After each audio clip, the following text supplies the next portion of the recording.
I'll give him a big round of applause. Come on. Y'all some lazy folks, and they come. I might make y'all to stand up or something. So 1, 2. That's better.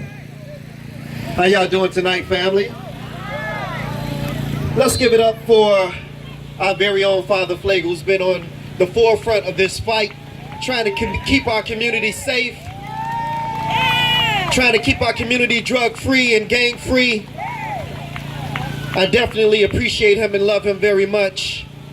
This is the community that I grew up in. For those who have been here for some time, I used to have a clothing store right here on 79th and Loomis and 79th and Damon called DeAndre's No Limit, for those who have been around here for a while.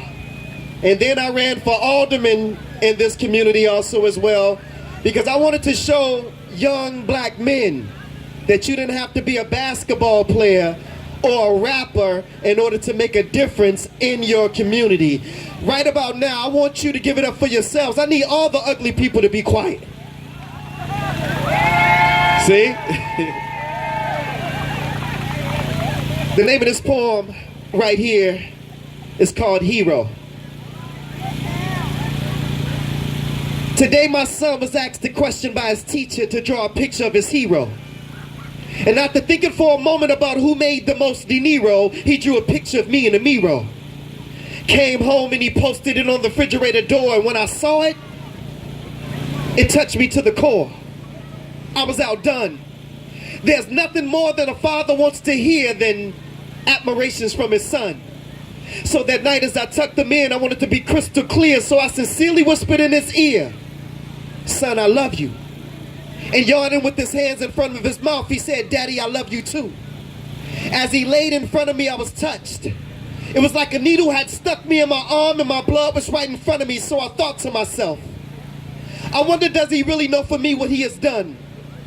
And does he know that I never could have been a father until he made me one?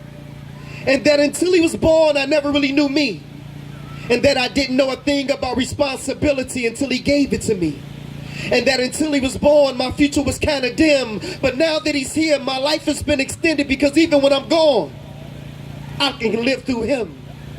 And although me and his moms didn't get along, but that leaving you and your little brother in the house overnight was dead wrong, yet he was strong enough to take the time out to take care of his little brother. It's just a shame that at 11 years old, he had to play the role as the man of his mom's house. Yet with all these distractions, he struggled to keep his eyes on a prize while dealing with the everyday life of living in a low-income high-rise, not to mention dealing with his mother's addiction to drugs.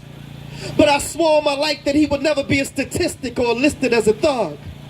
So when he would come home with me on the weekend, I would help to build his self-esteem. I allowed him to dream and taught him just what it meant to be a strong black king, and kept him away from all hurt, harm, and danger. And told my son that you could be successful living in a low-income home if Jesus was born in a manger.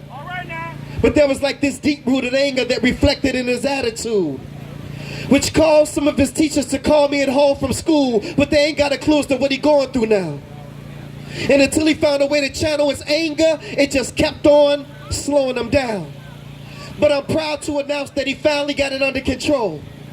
Not only did he win first place in a school science project, but for the first time in his life, my little 11-year-old made the honor roll. So when I think about all the obstacles, the peer pressure from the other children, all the slanging and banging that he saw in front of his mother's building, the drug problems dealing with his mother, playing the role as the man of his mom's house and taking care of his little brother. See, when I think about how far he had come, and despite all the obstacles, everything that he had achieved and done, my son may consider me to be his hero. But to me, my hero is my son. That's that piece. Like any good father, we would like to see our children grow and be better than we once were. So I was proud that my son had eventually turned his life around. But as I was running the two stores over here on 79th Street, and as I was running for alderman in the 17th Ward, And as I was going to schools telling these young people that you can be anything that you want to be with God's help, no one can stand against you, something was going on in my son's life that I didn't know. He came home with a pain in his leg one day. And he said, "Daddy, my leg is bothering me." I said, "Son, well, I'll take you to your doctor at Holy Cross and we'll find out what's going on."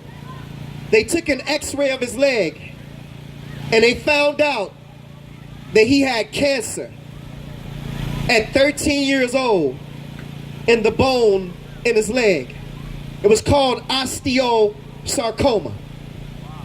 She said, "Take your son to the University of Chicago. We want to make sure that it is what I think it is." So we went there and got a biopsy, and sure enough, it was osteosarcoma. We went through the chemotherapy. We went through the surgeries. We went through him losing his hair and losing his eyebrows. Well, eventually, with the treatments, the cancer began to go into remission. That was a good thing. But a couple of months later, the cancer came back. And this time it came back in his upper torso and in his lungs. A few months after that, it went really fast and we lost him September the 3rd, 2008. But I made a promise to God that if I couldn't save my son, that I would go out here and try to save every little young boy and girl that I can lay my eyes on and that I can put a word on in their life. So I'm out here doing the work that I promised God that I would do, but I can't lie and say that I wasn't angry.